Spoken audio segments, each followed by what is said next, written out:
Congratulations, everyone! It's Deep Dive Zone, a Sonic review series for fans of all shapes and sizes. I'm your host, Devin, joined as always by my co-hosts Lauren and Bruce. Co-hosts.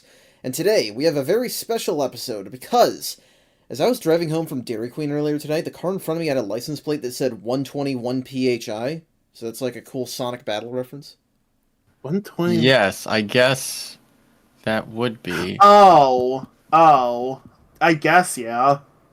Oh, also, it's the 100th episode of the show, I guess, but, nobody cares about that. No, that first one's a lot more important.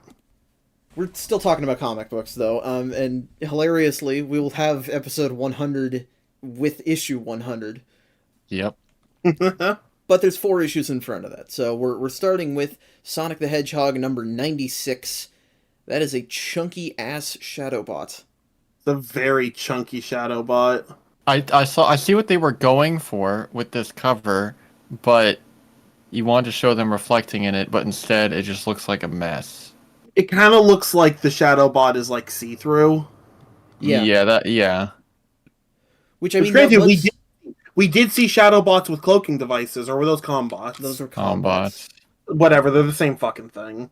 Yeah. I mean, we talked about this. No last one week. has an argument. We're not going to dwell on it. I do have an actual argument, but it's not worth it. Fair enough. Let's get into the story here. The story for the first part of this issue is The Messenger, written by Ballers and drawn by Nelson Ribeiro, who I think we've seen. Yeah, we've seen him. I don't like him. His art, I don't know about the person. Anyway, Sonic and Jeffrey. Sorry, go on. Sonic and Jeffrey butt heads in the investigation over how the unconscious Kodos ended up in Knothole, only to be cut off by a giant Shadowbot rampaging through the school. This is actually a piece of evidence pointing towards the fact that the two Robo Robotniks are not the same, because the first one has regular-sized Shadow Swap bots. Anyhow, I didn't recognize this art style, but I guess we've seen this person before. It is ridiculous, but I kind of like it. We haven't seen him a lot on his own. He was paired with other artists during the adventure arc, but Gotcha, okay. Yeah, his style is a little off-putting. It's a little uncanny valley. A little bit. It's another case of kind of bad hands. It's just they're giant. Yeah, they're huge, and the fingers are like, at least on this first page with Jeffrey, his fingers on his left hand are like all going in different directions. It is odd, especially given we're used to what these characters are supposed to look like. Right. But I don't know. I feel like this style could work not bad with different characters. Like, I don't know. Yeah. They look kind of cute. I feel like this style would work better in a comic that isn't a Sonic comic. Like, give it any other franchise, it would probably work pretty well. The majority of the artists hired on this series are not hired because they're not good at drawing. It's just that they don't always know how the hell to translate Sonic style. Right. Anywho, story-wise, yes, Sonic dropped Kodos off of the hospital and just, somehow didn't get spotted doing that. I guess they just threw him outside. Yeah, that's what they say. He was literally just dropped off outside. I just like that visual of Sonic carrying him on his back and then just like, oh, well, I'll just slump him here in the middle of the road or something. Look, he's big and Sonic is a lot smaller than him. Oh, you're implying that he just wasn't strong enough to carry them the whole way. Sonic just got tired. Right outside the hospital. Conveniently. At least he didn't drop him off in front of the school or something.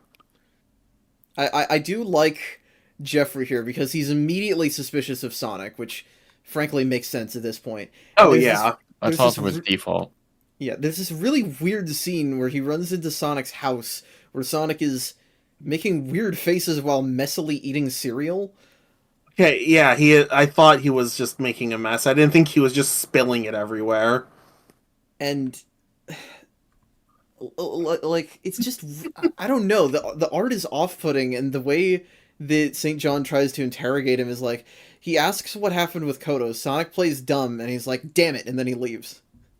It's very out of character. Jeffrey would never just take that, especially so quickly.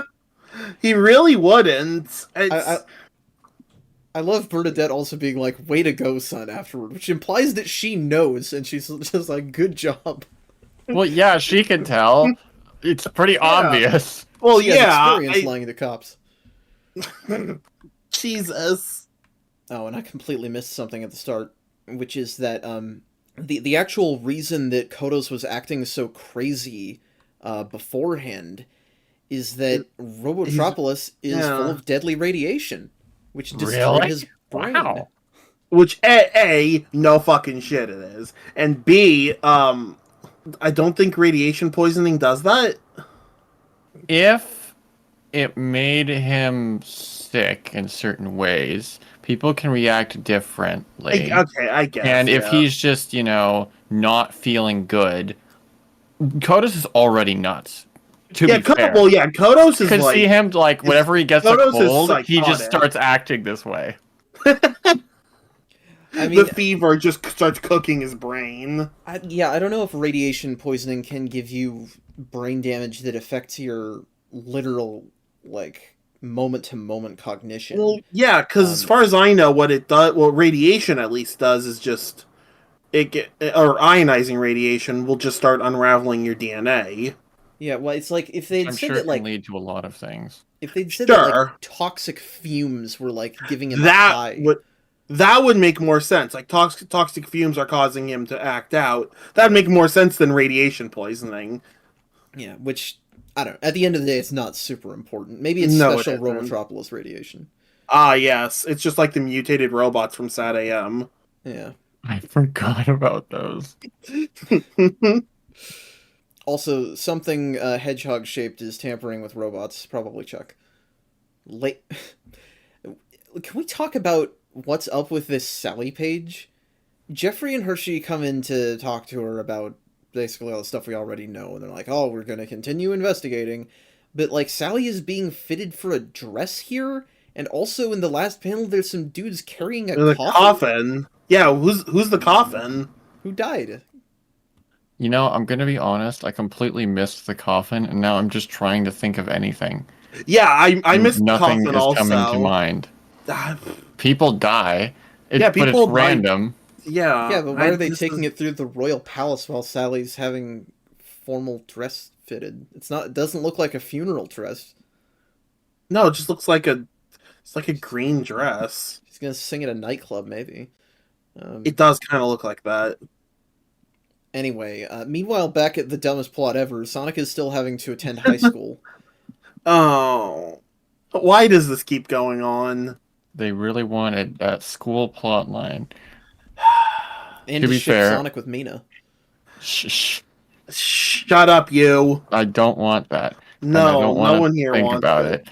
I was gonna think about something better, which is that I do like Nate being a teacher, and the way Nate Sure. is drawn here, the way whenever Nate gets drawn wrong, he just looks great. Like I don't care. He It's does great. look really silly. Look at how big his head is. I know. He's always kind of got a big head, though. Yeah, but It it's works. bigger than the rest of his body here. That's true. This is the first time a human has been more disproportionate than the cartoon Sonic characters in these comics. It's true. But I'm sorry, we can't avoid it. Mina is asking if Sonic can tutor her on using the super speed. There's which- there's nothing going on between them. It's just just because she doesn't Okay. know how to Yeah, control fast movement. This I will think not that's lead fine. to anything else. No, it will not. I swear to God, it won't. You're wrong. It leads to a giant shadow bot coming out of fucking nowhere. Okay, Just other a than shadow that, bot. That's true. That's true. I'll give you that. And what's more romantic than a Shadowbot smashing through the wall? That's how I want my first dates to go. I do enjoy that it really looks like the Shadowbot's trying to be careful. Well, he is. He's just. I really know bad. he is. He is because he's enormous. Yeah, it destroys half of the school just in trying to get to Sonic. Thank of God, course, that means we don't have to go to school anymore. dramatic irony, of course, is that Sonic is running away from it because it's a shadow bot. Well, yeah. But it's actually all just for a message from Chuck. Chuck couldn't just send like an email or something. Or if he still wants to use the Shadowbot, he could just have like the Shadowbot hang out outside of Knothole and wait for Sonic to leave because, of course, he's going to leave. Yeah. I have to imagine Chuck probably did what he could in I guess. maybe It's still really he found dumb. a shadow bot on its own or something. He's like, okay, whatever, I'll use this. Maybe he could have only said it to pursue Sonic. Yeah, that's possible. Because, I mean, they're I built to do that guess. anyway, so. That's true. You know, I want like a little bonus page or something where it's like, how did the Shadowbot get out of Robotropolis? That's And- also a good question. And then there's like a Shadowbot that's just walking forward, and then Eggman is like, "Hey, Shadowbot, what are you doing? Their operations in the city is like must kill Sonic or something." And then it goes like, I respect that. I'll let you go Eggman's on like, your way. I respect the drive. That's good. Anyway, Chuck's message is that the sword works, but Arachnus has it. Yeah. Right. And maybe there was something more to that. I don't know what the more would have been, since that's all we've really learned the past issue or two. But it gets interrupted by Jeffrey shooting it full of crossbow bolts. Which, unless these are like electrified crossbow bolts, why would they do anything against this Shadowbot? I could... It very well could be electrified. It almost looks like It it. does look like it, but like... I maybe could they're believe just that they have puncturing anti-battery batteries. weaponry. Maybe they're just maybe he's just puncturing its batteries and it's going to blow up. We We'll don't take see out it the again rest of after the it, stuff. so... Yeah, we Not do. active. We Oh, don't actually, see they- it. We they see it put in pieces. They put a tarp on it before they carry it out. That's weird. Yeah, like it's a corpse. That was what the coffin was for. Any badniks that get captured. Oh, yes, Ah, obviously. yes, obviously. Anyway, so... Sonic is, obviously left in a very mixed position on this, so what's a guy to do in a situation like this? But get inspired by... Well, he's reading this, rip-off Transformers comic that's also a superhero comic? Yeah, this guy goes from regular Joe to Caped Optimus Prime. Captimus. And it is called Auto Hero, so, That's what you call Sonic Forces. No, yes, the point is, Sonic is going to adopt a superhero identity. There's issues with this plan that we'll go over in the next issue. Okay, I'm interested to hear. Or at least What- I'll go. Well, there's one major issue I have with this plan. Well, I mean... We don't have to talk about it yet because we don't see the suit until the beginning of the next issue. Fine, whatever. But you're rushing us further forward towards Penders, though. Here we are in the second story of the issue. We just gotta get through Penders. We'll live with it. It's the bitter pill to make the more fun Sonic stories go down. I guess. What? Doesn't make any sense. No, it doesn't make any sense. Just like this plot line. Yeah. Once is- again, a Knuckles plot that makes no fucking sense. The Chosen One, written by Penders and drawn by Ron Lim. Athair is convinced that the only thing that can subdue the manic Gruckles is Turbo Tails, but Merlin wants no part of his family's suffering. Thank God someone in these comics is actually intelligent. Yeah. Because Tails is 9. Yeah, he is He is a small babby. Yeah, And he's already gotten his ass beaten once by Gruckles. Yeah, but you need to remember that Athair is, he was a guardian at one point, which means that he's an old echidna trying to manipulate someone into endangering their lives for the good of echidnas. Ah, yes. That's what they do. That is what they do. God help us all. Yeah, I'm- Merlin is like, what the heck, man? Why Tails? This is not their problem. That's my question. Why Tails? And then Athair is like, yes, well, very few are friends with Gruckles, you see, and Tails is one of them. Definitely, they were friends. No, they just worked together a few times. Yeah, he tries to justify it, and it's like, no. Yeah, we've already talked about that. They aren't really friends. Yeah, it's funny that they flash back to that one comic with, when Knuckles was searching for the sword, he hitched a ride with Tails, and that comic gave me the overwhelming impression that Knuckles doesn't fucking like Tails very much. Yeah, for sure.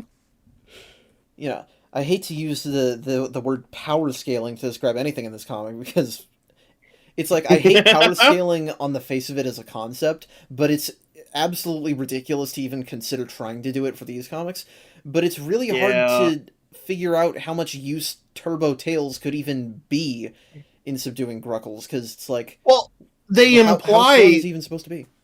They imply later in this story that Turbo Tails is even stronger than Supersonic and Hyper Knuckles. I mean, I believe that because Tails is awesome.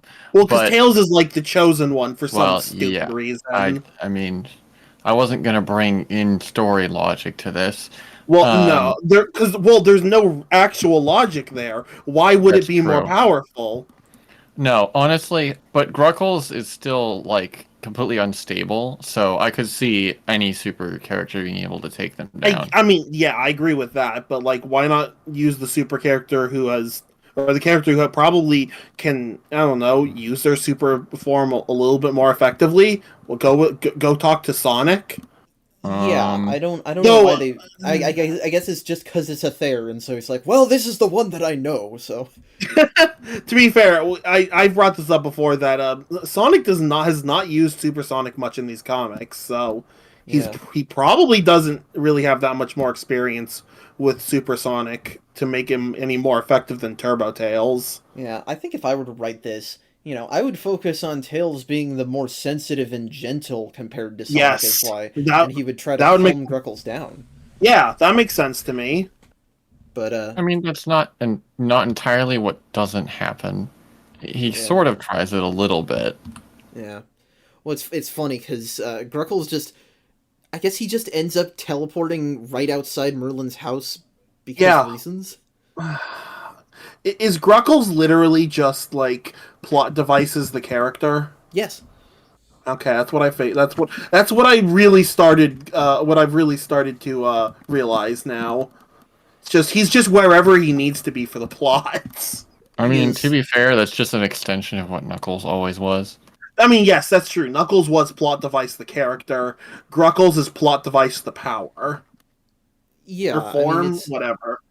Knuckles had some limits. He occasionally didn't succeed at things. Sure, and Gruckles is basically just a only god. Like to teach him something, or there was always a reason why they lost. Oh, of course. Well, anyway, yes, somehow that's what ends up getting Merlin to cooperate. I guess, since he's here, we might die if we don't do this. But there's this weird bit where the spell he uses to turn Tails turbo is intentionally left blank because it's too cool or whatever. This is hilarious, especially in a Pender story, which usually takes itself way too seriously. That this is when I haven't seen a long time when these comics are like, oh, hey, readers, why don't you get involved in this thing? Like, they haven't... Put your thumbs on the I thought we were past that. Yeah. Well, and it's like, it seems like an invitation to write the stupidest possible bullshit in that speech bubble. But yes, the spell works. I guess you can just do magic instead of Chaos Emeralds. Which so he just goes turbo because magic, really? Yeah, what the fuck? What's the point of these super forms? What's the point of the Chaos Emeralds if their super forms can be triggered by other things? Because this has happened to Sonic and Knuckles before as well. There was usually some tangential connection. This is the first time we've seen it where there's no relation to the Chaos Emerald. I guess the time I'm thinking of is the fight with Mogul, and he did have a Chaos Emerald lodged in his chest. I accepted that because they just absorbed some of the excess. Yeah, that's still a dumb reason. I guess this is the first time where it's literally just mumbo jumbo. You're super now. Yeah. So it's Turbo Tails, and yes, so Tails does try to talk some sense into Gruckles. I guess it's just that it doesn't work, and also that, in my view, they didn't intend for Tails to do that, because why would he need a super form to talk sense into him? I guess the idea would be to survive. Survive just in case. Yeah, if Gruckles just gets angry enough to just start swinging, which Tails, of course he would, because Gruckles seems to also be very emotionally unstable. So it's literally just like they put Tails in his own game of fucking Undertale, but they gave him a really high defense value. Yeah, basically. It's true. It's been a while, though, since we've gotten Knuckles fights another of the heroes for no good reason, and I can't say I missed it. And I mean, I think you can make the argument that there's a reason this time. It's because he's like not really himself, or maybe he's like too much of himself. The guy has been so thoroughly manipulated, gaslit, lied to, and abused that I almost don't blame him for basically having a mental breakdown through all this. Oh yeah, he's having a not midlife crisis. Although I don't think that Penders is really portraying it as such. He's more like, oh, he's just so powerful. Can't control it. But having this 10-year-old punch the shit out of him is probably not going to help. No, probably hey, not. Yeah. Of course, this is Penders, so it's not actually happening in this issue. No, of course not. It's always next time. Again, these are just making me wish they could just fuck off to their own issues. Yep, really makes you miss the Knuckles comics, ironically.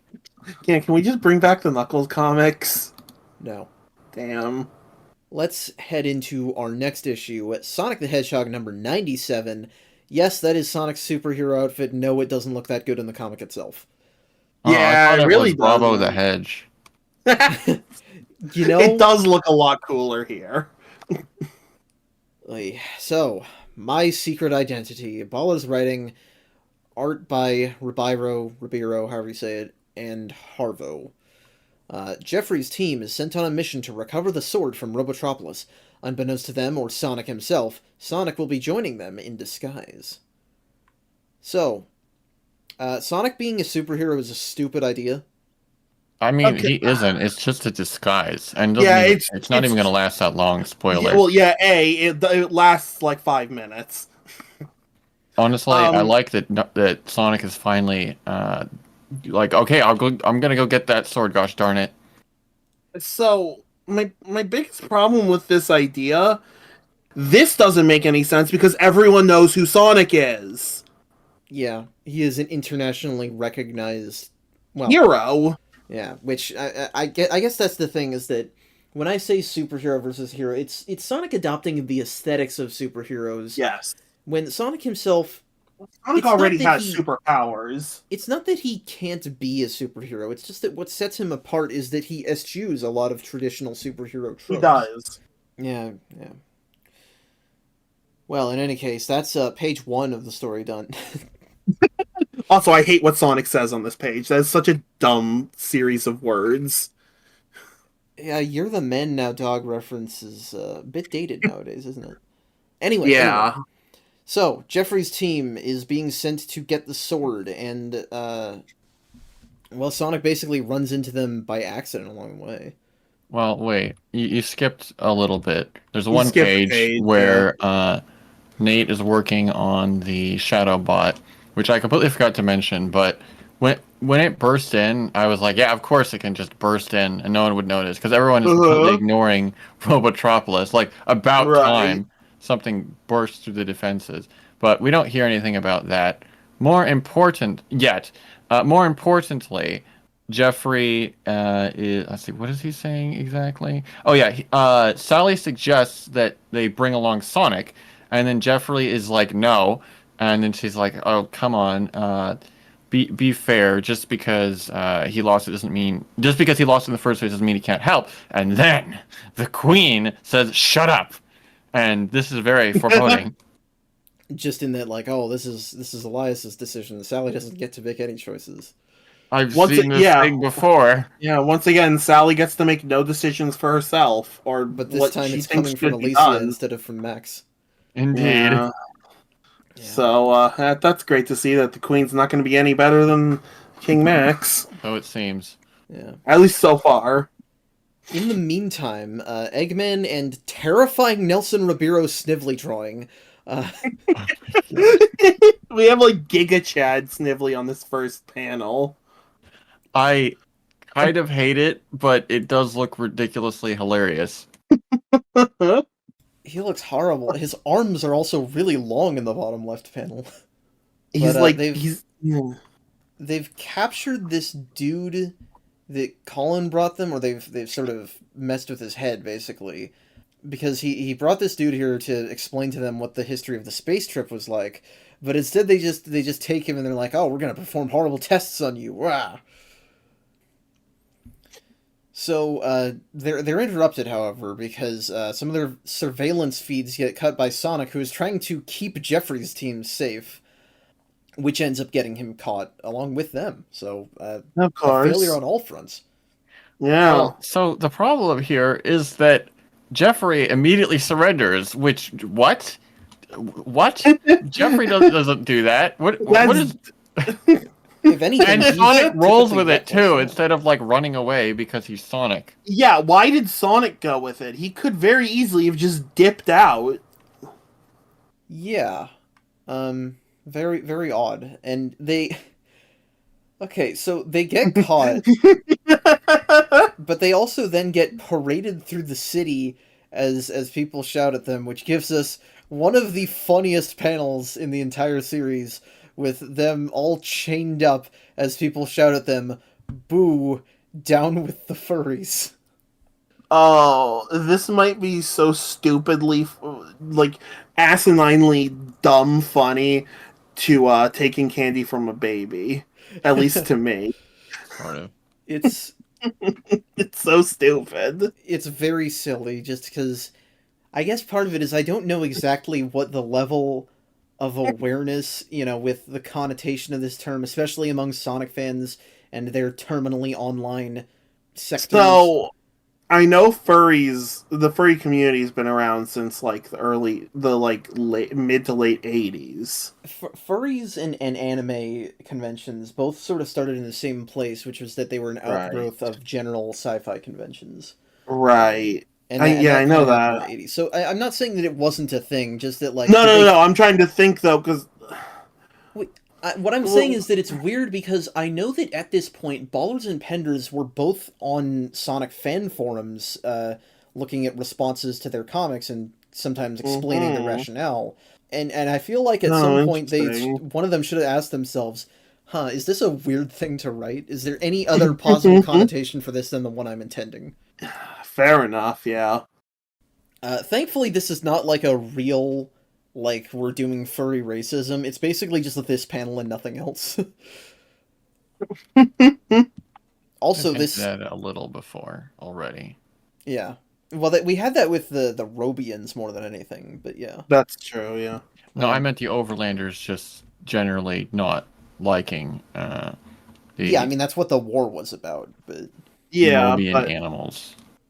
This is also where the art changes from Ribiro to Harvo. And Oh, that's why it looks different. Okay. Yeah, I I'm gonna be noticed honest, the art. I think, we usually shit on Harvo because his art is really weird looking and not that good. But after this sort of discomfort I get from Ribiro's expressions, I consider it an upgrade here, which is rare. I mean, Harvo's expressions aren't bad, but the art itself is still really janky. I think part of it is also that Sonic's face is covered up, so he can't look that bad. True. That's always true. Also, his secret identity, or his fake identity, is that he's named Sneak, and he's from Sandblast City, which is a neat little reference. Yeah, that's an interesting one. And through this, when they're all in the same prison cell, don't put them all in the same cell, you idiot. I mean... Well, it's very weird, because Eggman drags them one by one to interrogation, but then he just throws them all back into the same cell without really, doing anything to them. Eggman even said that they don't interrogate them. It's an intimidation thing. That's my guess, at least. I guess it's not very effective. Well, to be fair, Eggman seems to have another plan. He does, but for right now, yeah, Sonic's like, I'm just gonna break out here. But before he has a chance to, the bars just get exploded by Heavy and Bomb. Yep, because they are weapons, so you can't take their weapons away. That's true. I suppose. And they're like, here, let's escape through this convenient hole in the wall, and so they do. Which, okay, they actually... I was like, did they actually reveal in this issue that Heavy and Bomb have been reprogrammed? And Snively says it, so yes. Yeah, they literally say it next. Which, I'm glad that Snively looks normal now, but man, Eggman looks exactly like original Robotnik. He does. I don't hate it, it looks kind of cool. No, It's but yes, I like it, but it's not. It is It's not like Eggman. Robotnik is back. It's like Robotnik wearing Eggman's clothing. you can Yeah. tell this is an artist who hadn't drawn things since the original Robotnik was still Right. alive.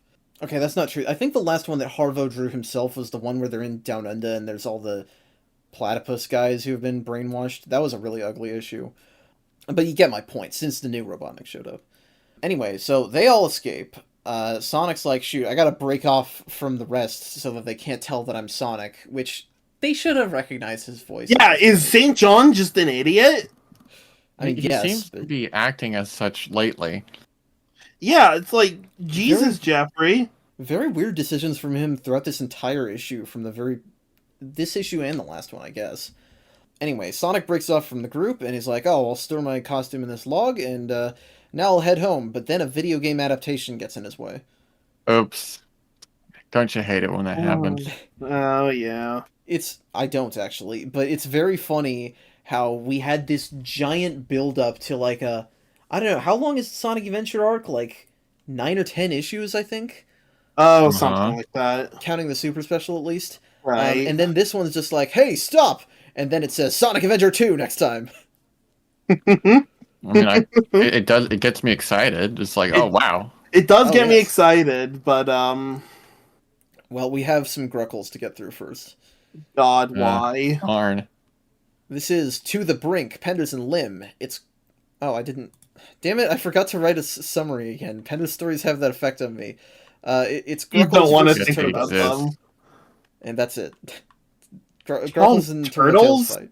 I said You call them Turtles. turtle? Oh, turtles. I heard turtles. Yeah, I know. You know, this fight had potential because I will always love Hyper Knuckles versus Super Sonic. But Sure. the problem is Tails is not very good and just gets beat up really quickly. Yeah, whatever power they think that he might have had that he could use to help, he's not really an experienced actual physical combatant. Yeah, I don't even think Tails really knows what he could be doing anyway, other than just brute force. Yeah, he does almost nothing. It gets laser beamed in the face, in fact, and basically stops attacking after a point. And like, Also, when does Tails have opposable tails? I don't think we've seen him do that. But also, he does that in Sonic Lost World, so I can't say that it's like Oh, inaccurate okay. to the character. Oh, so you're saying his Lost World got it from here? Of course. Also, I'm like 90% sure on the third panel on page 4 of the story, the tip of his tails is colored green. Yeah, they think it's Gruckles' sock, but it was. That's what I actually his thought. scab. Okay, yeah, that threw me. That confused me when I first looked at that because I thought Tails was just like kind of flipped Knuckles over his head. Yeah. Yeah, so that's the point at which Tails is like, alright, why do I even bother? And so Gruggles just wails on him, but only stops when he just, like, psychically hears Julie Sue's voice, I guess? Yep. We need another layer of things that Gruckles can do. Knuckles can do anything except retain their sanity. Or ours. Yeah, or ours. Yeah, that's true. But I guess part of this, which is extremely weird, this next bit is super bizarre. Oh Because no. Merlin and Aether are like, what the hell happened? Why does he suck so bad? And Aether's like, oh, this Tails isn't ours. What? Yeah, what? Yes, I did not expect Penders to start screwing with my boy Tails too. Like, Yeah, wait, so stop. No, I It's don't a want fake this. Tails. Why? Who Well, knows? Why? So this is a little confusing, and you may be building off the fact that you've seen this plot line through. I don't know how long it goes. I might have seen it before. I don't remember either way. It seems to me that they are actually saying that Tails has always been another Tails, not that this is like a different Tails. Because otherwise, why would they just put him back? I mean, I'm not gonna spoil anything, But this plotline turns out to be one of the most useless and pointless things anybody ever introduced to these comics, That's which is fucking impressive. great.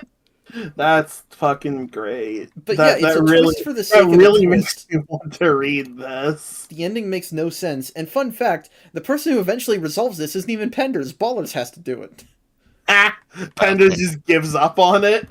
Yeah. Oh, that's great. That's painful. But hey, after something that bad, it's hard to get anything worse next time. And you know what? It's not worse, because this is Sonic number 98. This is Sonic Adventure fucking 2. Heck yeah. Yeah. He's here. You can see him. He's on the cover. I can. Yeah. Sonic Adventure 2, written by Carl Ballers, illustrated by Patrick Spaziant. They let him draw the entire lead story. Oh my gosh. I cannot tell you. I didn't read it. I just looked at the art of, Eggman running from Silver Sonic, and I was like, that's Spaziant. I recognized it instantly, and I was so happy, because we have not seen a full story from him in like a million years. Yeah. God, when was the last time? Well, I'll have to look it up. I'll put it on the screen. All right. But yes, this is Sonic Adventure 2, wherein Sonic the Hedgehog is captured by the human military, believed to be a mysterious hedgehog criminal from some time prior. What could it mean? And, hell fucking yes. Nothing matters at this point when we have Spaziant drawing something this amazing. It has been 3 months since they left Station Square, but Eggman, when he was attacked by the reprogrammed Silver Sonic, was chased to Prison Island, where he uncovered Shadow basically by complete accident. This is funny. Yeah. That's interesting compared to SA2, where he knew about Shadow and was going to go find him. Yeah. Yeah. But I mean, I'll forgive it. And it does lead to an amusing moment, because Eggman is just like, what the heck's going on? And then they start like reading the files, and they get, oh my gosh, these faces are so expressive. I can hear the maniacal laughter. I love that they go from confused to just so super pumped for a new scheme instantly. Yeah, this Eggman looks like he's laughing in Mike Pollock's voice in these drawings, which is weird because Mike Pollock wasn't even voicing Eggman yet. But it has the energy of like Sonic X Eggman, which is great. It was meant to be. Yeah. Like, I don't have much of an eye for bad art, but man, this does stand out. Well, so it's... Bad art can be somewhat subjective, but good art is fairly universal. I suppose. I have never met anybody who didn't like Patrick Spaziant, and this issue is one example of how fucking cool he is. Exemplified by the next moment where a week prior, Shadow, after being let out, steals the Chaos Emerald, as we are familiar with, and also murks Silver Sonic 2 in a second, and look at how fucking cool this looks. He is so cool, man. Both of them are so cool. Yes. I love him. I love Shadow. And frankly, I love Silver Sonic too. I'm kind of sad that he gets destroyed so fast. That they brought him in, but I mean, it had to happen. That's nice that they actually remembered he existed. Yeah. So in the investigation into this, what happened, we no longer have Mayor Bulliani. He's completely disappeared now, and now we have the president of Station Square. I don't know. The president of a city. Sure. I mean, they call it whatever. I mean, when the city is like the entire, because they were locked away. Yeah, they was locked like their entire away people. Yeah. You could call that a president. I mean, sure. I don't see why not. Well, it's just you have a president and a mayor for one city. So it's like, what does that mean? Right. No, it makes more sense to just get rid of the mayor. He got kicked out. He's been made obsolete. I want to see the entire line of succession of pointless politicians, though. I want to see the governor. I want to see the duke. The duke? Yeah. Well, I guess that's Big the Cat, but... Definitely. Instead, we get to see this investigator, JJ Moto, who I don't know what their deal is, but they look kind of cool with that, holding that Silver Sonic head and having those gigantic hands. Yeah, he looks anime as shit. Yeah. And yeah, they're trying to investigate, trying to figure out what happened. They hire Rouge. Rouge is in the comic now, kind of, to get the Emerald back. And of course, just like in Adventure 2, Sonic is framed. But yes, Rouge looks really weird. That's the one criticism. Yeah, she's a little scrungly looking. I think it's that Spaziant has tried to give her a neck, which she does not have. Well, and that's something I realized recently about a lot of Sonic characters is that they don't have necks. I don't know why that never dawned on me. Which is funny because, like, you know, the tendency we've pointed out so many times when an artist will draw a Sonic girl like a human woman, you know, with just slightly different proportions. You'd think that would work best on Rouge, but no, she looks weird. Yeah, no, she just looks weird. So the thing we've really pointed out is that it only works with characters that are original to the comics. That might be it. Because, like, we've never seen them do that with Amy, thank God. Child, don't do that. Well, I know, but that wouldn't stop some people. Anyway, so still on topic, but off from that tangent. So they're going at 1,000,000 miles a minute here, aren't they? Just like, page by page, just we've got to set up all the elements for Sonic Adventure 2. No time, guys. We really left this to the last moment, literally the issue where we're adapting it.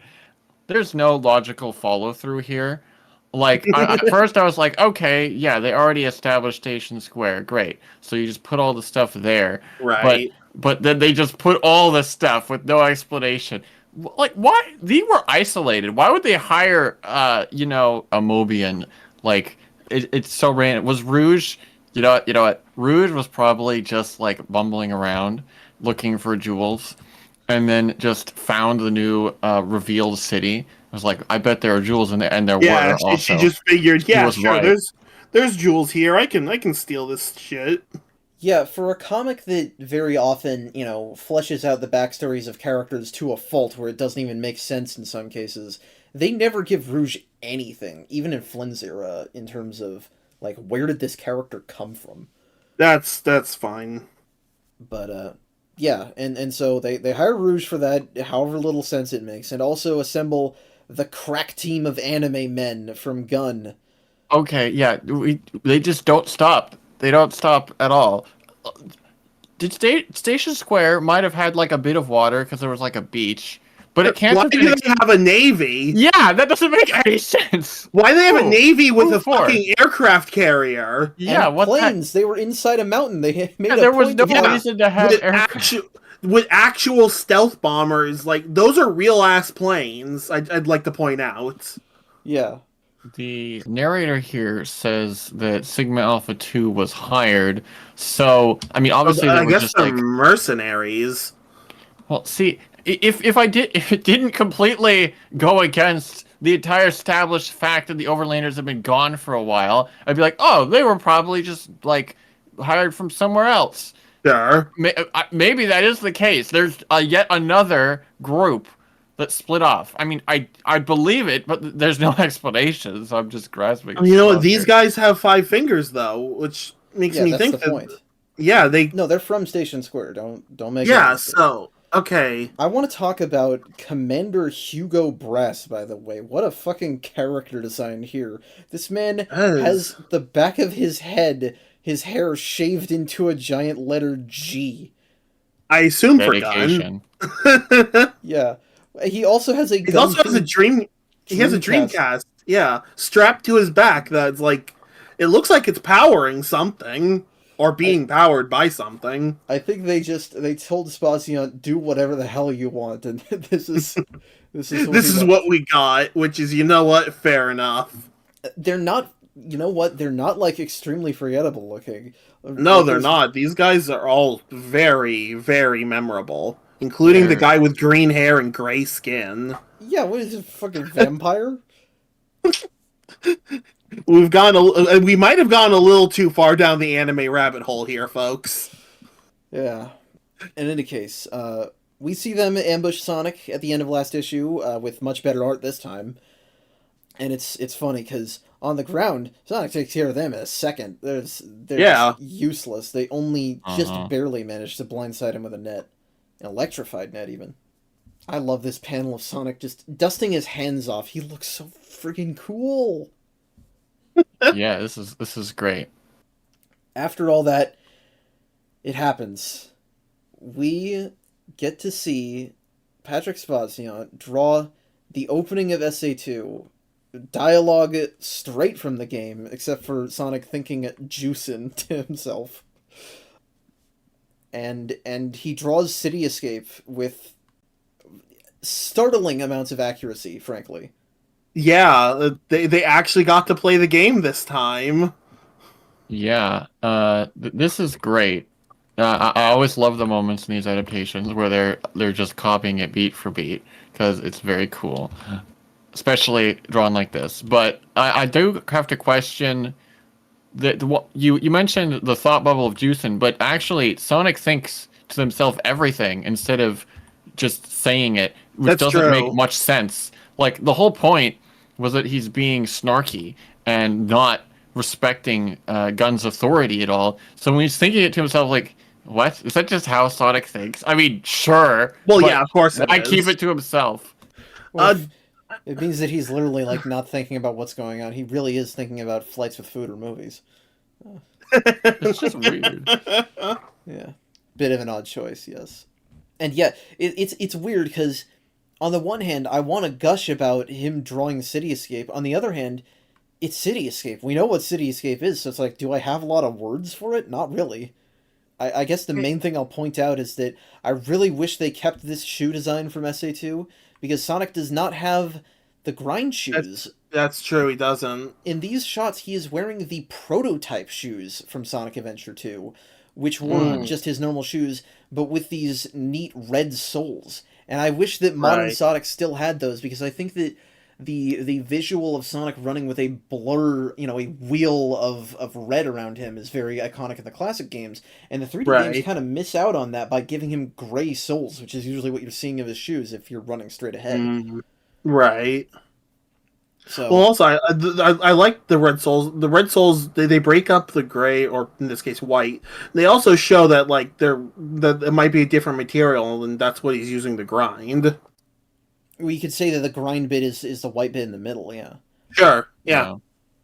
So yes, this is one of the best looking stories to ever come out of any Sonic comic, since or before. 100%. Yeah. Yeah. I mean, there honestly there wasn't a whole lot going on, Exactly. but I don't even care. It was just the lead up to the beginning of SA2. Yeah, Yeah, it's literally just an excuse to end on go play Sonic Adventure 2, because next issues are not going to deal with anything that happened here. stop. Yeah. You're getting ahead. Okay. Devin. Yeah. Okay. We'll not Alright, we'll not well- comment on this yet Yeah, we'll comment on when we get to the next issue because But because just at the being moment able- everything looks like they're just gonna do it does. more Sonic Adventure 2 in the next story, which we don't have to go to next if you have something to say. But yeah, well, yeah, it's just that my point is that I don't even care that much about that, because you can feel the love for Sonic coming off the page of this. You know, they have the hexagon platforms, they have the gun posters. They even have the signs and dash panels that you roll under to get to the truck chase. no, it's fantastic. Yeah, so it's a very sparse adaptation, as we've said, but after the mess that SA1 was, I almost don't blame them. Yeah, that's honestly fair. And the thing is, the reason that I brought up that they completely abandoned this afterward is that this issue was not meant to be here. They actually Huh? they actually quickly rewrote the intervening stories to include this because they didn't think they were gonna do an SA2 adaptation. Oh. Oh, Weird. So that's part of it. I don't know if we plan to have a big upset over that, the way that they abandoned it, but whatever amount of blame can be laid on them, it's not entirely their fault. Interesting. okay, fine. I'll just come out with it. I was very disappointed when immediately next issue suddenly it's as if that didn't happen. Yeah, I thought I missed something. Yeah, I was like, is this the wrong issue? Yeah, exactly. I'm like, hold on a second, something's not right here. No, it's right. There's just no more SA2. Well, because they did lead into it. They Like, did. this And then isn't Sonic just like goes home. this isn't like the Nights into Dreams not Nights into Dreams. Sorry, the Nights into Dreams wannabe Sonic Shuffle um, adaptation where it just happens as a side story and then they never Right. mention Yeah, it this again. is this is the big story of the issue. Because I wish they'd done it that way, because it would not have detracted at all. If I mean not as a side story, but if it just they just adapted the beginning of Sonic Adventure 2 with no relation to the rest of the continuity, is what I mean. I do like that we got as many pages as we did, but they went through all the effort to explain, oh yeah, way back, Eggman stumbled upon this. And as clumsy as it is, they try to introduce every element. Sonic gets pulled into things directly off of what was happening before. So that they put in all the work, and I'm like, okay, great, let's see where this goes. It doesn't. Like, I don't get my hopes up like that. It's just annoying. Yeah. Well, and thinking about how between Sonic going home at the end of the last issue and Sonic arriving at home in the next issue, all of Sonic Adventure 2 happens is a very weird thing to consider. Yeah. Yes. I'll just say that too, because there's a line confirming that. Because at first I was like, did that just not happen? The issue 98 was just retconned? No, it wasn't. It did happen. There was just a whole bunch of stuff they didn't cover too, which is weird, and it's very sad because when I realized, oh, we're coming up to Sonic Adventure 2, I was like, I had read this part before. I think I've only read these batch of issues once, but I was like, I don't remember Shadow being in these at all. And it's because he's in like 2 pages. Well, in this story anyway. Like, there's like 2 more maybe after this. But that's a darn shame. I was looking forward to Shadow, and I mean any of the other elements they've introduced. Which I mean, I suspect some of these might come back eventually, but Oh, I mean, They sure, will yeah.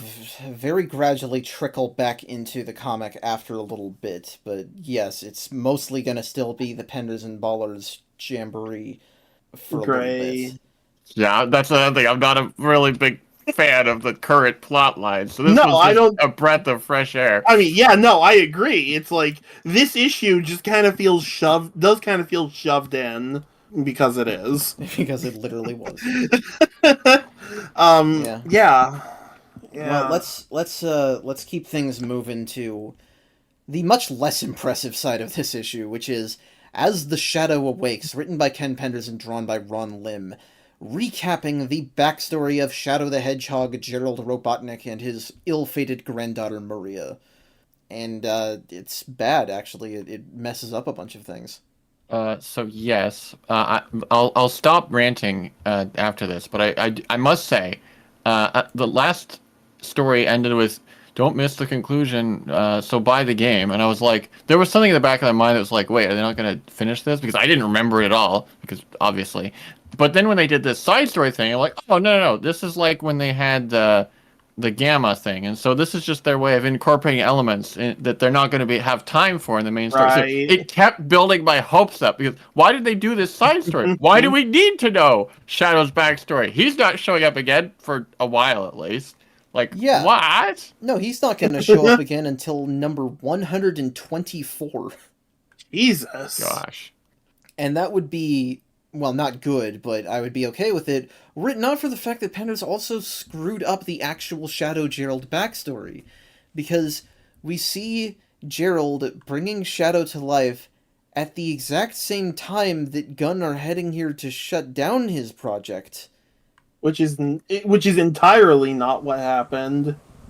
I No. don't mind that part too much. That's not a bad. Yeah, they idea. changed it because before it was always unclear as to exactly why Gun shut down operations. Like, sure, there was crazy stuff going on there, but I assume they wanted a lot of, they wanted big weapons and powerful, bio creatures or whatever. But here it's much more obvious. It's just like, Gerald created Shadow, and there's like, I don't actually want him to be used for like military purposes. I think that works, but there are other implications of this. Well, yeah, for me, it's the fact that the fact that Gerald is literally creating Shadow in the seconds that Gunn is heading there means that Shadow and Maria have absolutely no relationship whatsoever in the story. Yeah, which means This is the major Maria's problem. sacrifice makes no sense. I Yeah. cannot wait, legitimately, to see how the writers try to fix this. It's fine. This also is clearly not Maria because she looks nothing like Maria. Yeah, she's colored right, completely totally. incorrectly. It's another random girl. It's another Maria. He met the real one, but not this one. You know, I would believe that they would say that later. We'll see. Maybe they'll just ignore it, but that's not their style usually. You know what? It's not in the way that it sounds like from me saying it, but you would not believe how similar that is to something that happens later. Oh wow! All right. Well, you actually see Maria get shot in the back. I was about to say that. Based off of the noise it makes, though, kind of seems like she was just like tased or something. Yeah. Oh. Whoa. Maybe Maria didn't die, and then no, Shadow they gets do to know them no, later. No, and no, then they do die. No, they say she's dead. Wait, do they? They actually do say she was killed while assisting Codename Shadow. It's Project Shadow, right. you hack. Anyway, it's Project Shadow. Actually, you know, if Sega gave them any reference materials for this, you know, I don't remember where this came out in relation to the game, so it's possible that may be a similar translation. I guess. Anyway, one hilarious thing is that you can tell that because Ron Lim's art has gotten weird recently, either he independently decided or was explicitly instructed to draw as little of Shadow as possible here. We get one shot of Shadow's foot and two of his eyes, and that's it. Yeah, that's it. It's fine. We got to see plenty of Shadow in the first story. Actually, we didn't really see a whole lot of them. All of like 2 pages. Yeah, but we got to see a full body. Yeah. Yeah, I mean, I shouldn't get so worked out over Shadow. It's just Shadow, but Shadow is cool. Gosh darn it, he doesn't get a single line.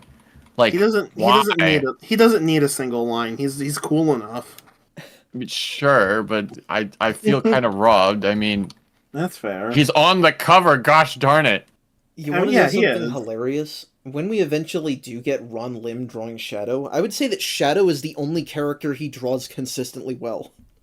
That is fascinating. Yeah, so rest of this story is basically everything we know about Gerald's backstory, revenge, and all that. I will say it's really damn dry, though. Gerald in SA2 has this raw fury that is absolutely not coming across here at all. Yeah. It might be because Penders makes everything too wordy. It might be because Lim is not drawing him with maniac expressions. I don't know, but it's such a contrast with what a love letter the first story felt like. Yeah, why is the story here, actually? Like, did they have to do this? Did somebody tell them to do this? What is the point of the story? I think that's the question. Is that whenever they inevitably throw Shadow back in, they won't have to re-explain this when they know they're not adapting the rest of the game. Fair enough. Because that's the thing, is that Sega didn't plan to bring Shadow back at this point, but I guarantee the comics would have, even if they didn't. Oh, yes. What a wild thought. Imagine a timeline where Shadow didn't come back in Heroes. But he came back in the comics. Yeah. Alive in the comics, but not in the games, yeah. Well, I mean, because that's what they did with, like, Gamma, so that's consistent. Yeah. Yeah, true. So that is the Sonic Adventure 2 issue. As always, a world of extremes with these comics. Yep. Yeah. But we're heading here into Sonic the Hedgehog. No, it's not. Nope. I don't want to go here.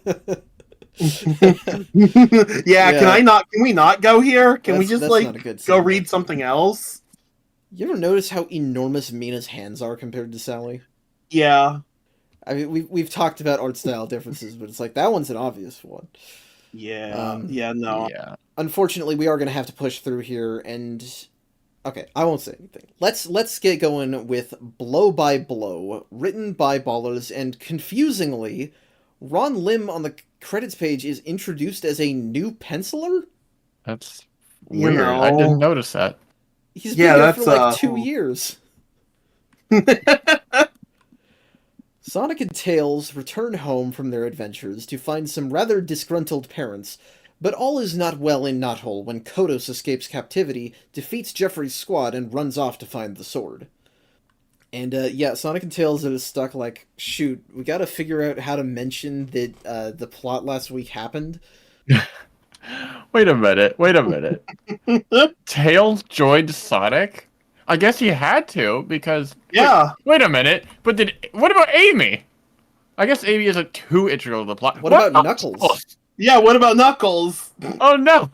Well, wait, does that mean that we had a fake Tails go through his SA2 character moments? That's the explanation! That, Oh my you know, God. the funny thing is that actually almost works, but I highly doubt that's what they were intending. I know where real Tails is right now, and no, it doesn't work, but... And you can easily explain Gruckles because he just teleports in at random points. Sure. Well, okay. It works! He teleports into the Rouge cutscene, and then teleports around finding emerald shards. Still green. Man, can I play that Sure. version of SA2? Well, wait, why doesn't Yes. Gruckles just teleport into the Eclipse Cannon's core? Why doesn't He why can't doesn't control he his tear powers. the Bio Lizard off the front of the Ark with his raw strength? You don't know that didn't happen. That's true. Maybe it we'll did. never know what happened.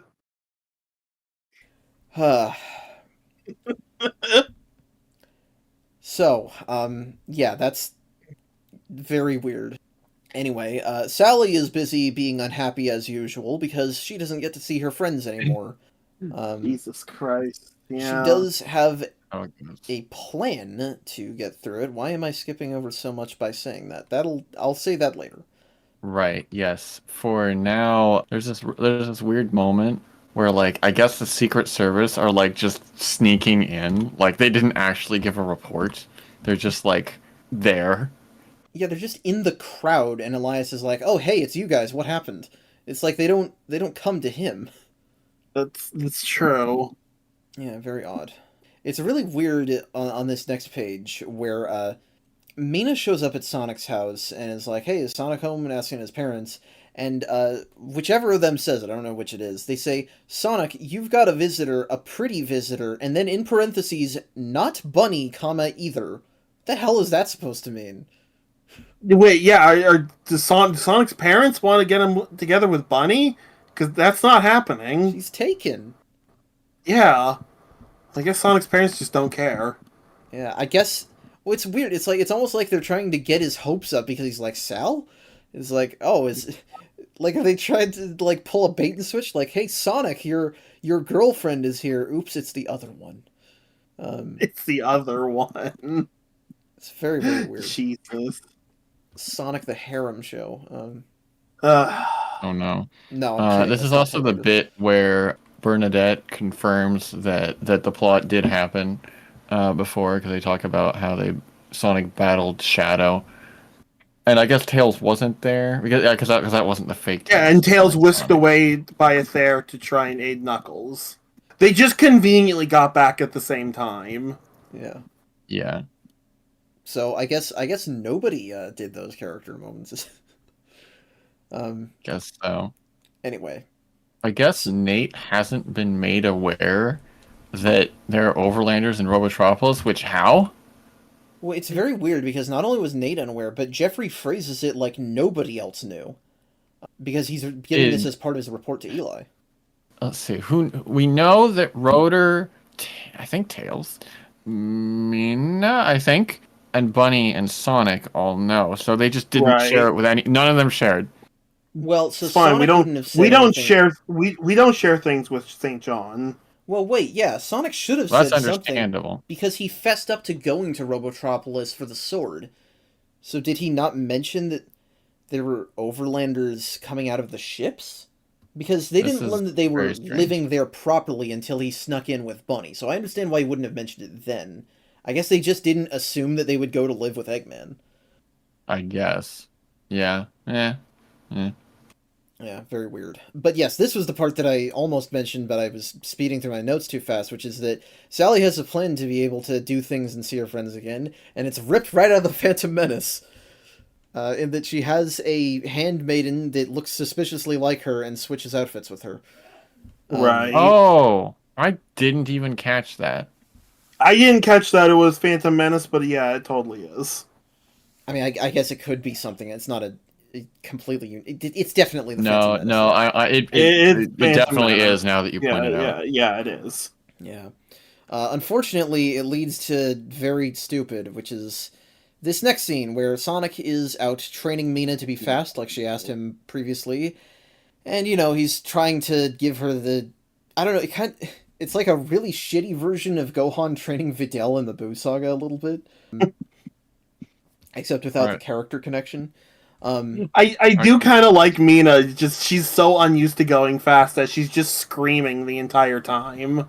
Yeah. Well, that part's funny. And she does. Yeah, Was she run into a tree? It just says crash. You don't see what she ran into. you can assume it was probably a tree or something. Yeah, but it leads to this really terrible moment where Sonic's like, "Oh, you gotta do this if you wanna, I can do it because I'm a freedom fighter. I'm strong." She's like, "Oh, I'll kiss you right in front of the disguised Sally. This is how we're doing this, really?" They I don't. unfortunately. I Yeah. knew that this moment was inevitable, but not in this way. Like it's like it was already going to be bad, but they made it worse than even I maybe wished. Because yeah, it's just the super cliche trope of So the girlfriend just sees the other lover or whatever, but isn't actually at this point in a Yeah. romantic situation looking, and then just leaves immediately. Yeah, they have to construe a cartoonishly absurd way for Sally to see Mina kiss Sonic and then to immediately walk away before Sonic says, "What are you doing?" because he had no idea she was going to do that because she's not his girlfriend, and for him to not know that Sally's there even though he sees her because she's in disguise. Yep. The only reason they were keeping Sally and Sonic apart in a narrative sense is to make this scene happen, and it's so dumb. Yeah. Writing romantic drama is not easy. No, And it's not. I compared this to Dragon Ball, and one lesson that I think Dragon Ball can teach us is that if you're not good at writing romantic drama, like Akira Toriyama said he wasn't, just don't do it. He just doesn't do it in that series. It's true. He doesn't. That's why Gohan and Videl training together is like literally the only like half romantic scene in the series, and it's the only good one. Like they're the best couple in the series because all the other ones are just skipped over. It's because he knew what he had, and I Right. wish these writers did too. He understood his limits. It's simple as that. Yeah, Yeah, I would be complaining more vehemently, but you did explain that this was like a requirement or something. I can't remember exactly what you said, it was but the the heart was not in it already, No. and so the Ballers. heart wasn't in the characters either. Yeah, Ballers was instructed to create Mina for romantic shipping drama by editor Gabri, which Justin, your plan failed. Instead, Yeah. this is just more victimization of Sally, and frankly, like I know that Lauren has been casting Mina as a bad omen, and I don't blame him because he's right. But Mina is just as much a victim of this. She has her being a girl with Sonic's speed has the potential to make her various things as a character, but this is all Sure. they want her for right now. Yeah. Props on the stage of Sonic's lips, I guess. That's a weird way to phrase that. Well, it is funny because she starts off as like, oh, the girl who's lost everything. Everyone that she knew was roboticized, and so it's like, oh, this is like there's something there potentially, which is odd, because it doesn't become very important at all. No, from here on They out, just she is going to forget be that. the babysitter girl next door until they finally give her something else to do, at which point she's mostly written out of the series. All right then. So, yeah. At the very least, the next page does give us this hilarious drawing of Kodos breaking out of the hospital while Hershey and Stu are desperately trying to stop him, but they can't even do anything. They're just grabbing onto his shoulders. Yeah, why didn't they tie this guy up? Like, this was so obviously going to happen the minute he woke up. I don't... Yeah, they already know he's kind of gone insane. He wouldn't have to be insane to react this way. Well, no, like, this is what Kodos would do. Yeah, they should have had a hospital bed in a cell. Sure, or like actually sedated him. Yeah, but he also they fix on the next page. I think they fix it. It's no longer radiation poisoning. Yeah, now he says harmful toxins, which makes a lot more sense, or at least somewhat more sense. Yeah, but Sally decides to take charge? Question mark here. She takes off the mask because she was disguised, and she says that does it. She basically resolves like, I'm gonna go after him. I'm gonna actually do something. Sally fans are gonna eat for once. Not this issue though. No, but it's a little it's promising. It is promising. That's true. Yeah. Well, Tails in quotation. I'm not going to specify that every time.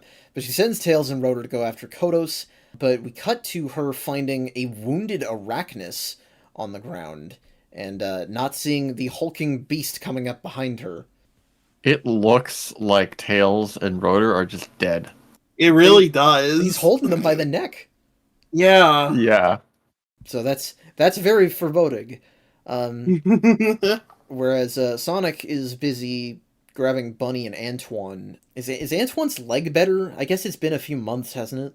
I assume it is. I think so, yeah.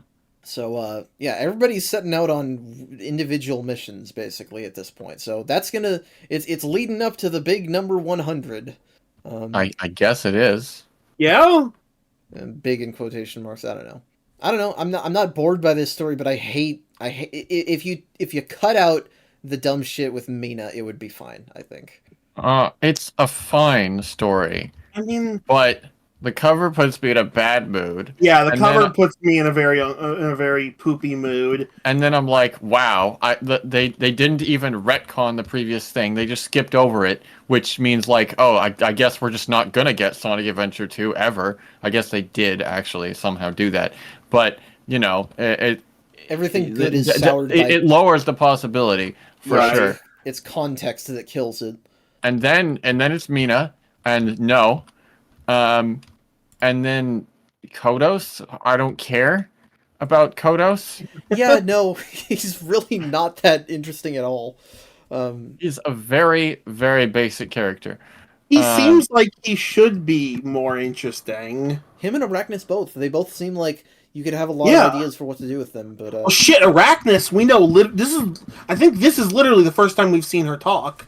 Yeah, I didn't mention that, but I was meant like, to.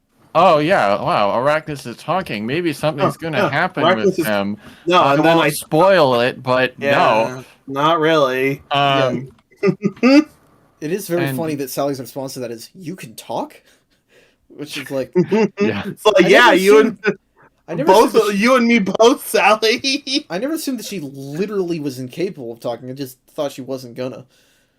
Yeah, and then and only then. Sonic is like, all right, it's time for plot, everyone. I'm gonna go get the sword. All right. Hey, Antoine, you're cool.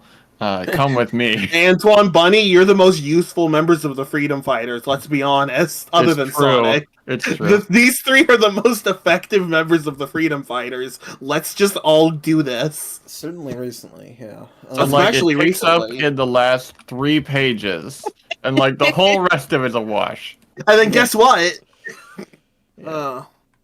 Well, at the very least, we can always rely on good old Mr. Ken Penders to give us exactly the same thing as usual. What goes around comes around, which is we really should not be relying. Yeah, it is. We really shouldn't be relying on Pendies to do anything. No, I'm being sarcastic. Penders writing and drawing. Frustrated by his inability to understand his own abilities or get help from anyone, Gruckles finds himself once again in conflict with the Dark Legion. Hi, Dimitri. Dimitri's looking a little better than usual. Yeah. Yeah. Well, I mean, If there's anything that weirdly, Penders is okay honestly. at, it's greebling, so he can draw Cyborg Dimitri, all right. Yeah. Well, I mean, also he's just like he's not looking as like the last few times we've seen him. I feel like he's been kind of gross. No, it's true. He's probably gotten used to his current Yeah, situation. I guess now he looks a lot more just kind of like a Borg. Yeah. Yeah.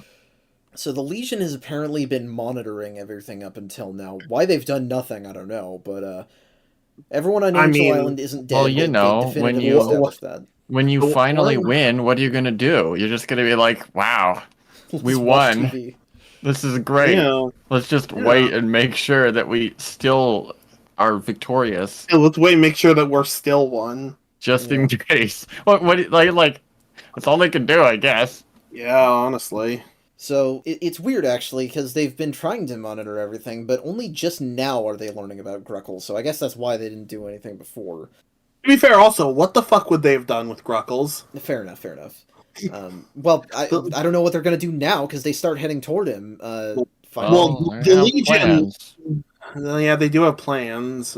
Yeah, and also you can see that is the same Klingon ship that they had in that one comic, meaning Penders totally did intend for it to look like that. Oh yeah. Oh yeah, of course. Oh yeah. That's fucking hypocrite.